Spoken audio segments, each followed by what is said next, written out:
I'm Alfredo Itusan, and today I am going to state my advocacy about substance use and abuse.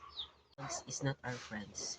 Illegal drugs only cause the destruction of family, life, and even results to one's death. And before testing it, think about this first. One should try it. It gives addiction, and it may affect your mental health.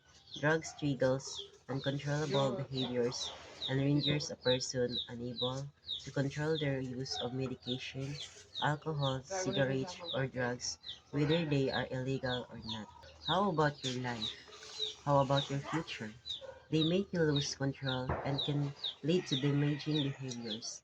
It will change you into someone that you never want to be.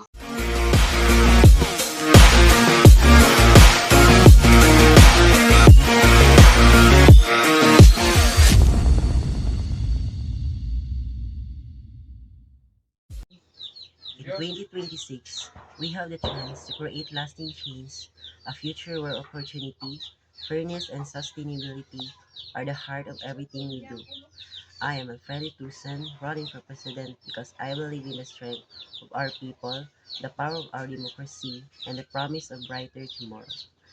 In 2026, we have the power to shape a better tomorrow. My campaign is built on a vision of unity, progress, and transformative change. Together, we will address the urgent challenges of climate change, economic disparity, and healthcare access. We will revitalize our economy by supporting innovation, small business, and green technologies. Yeah, yeah. Bobby Valentino.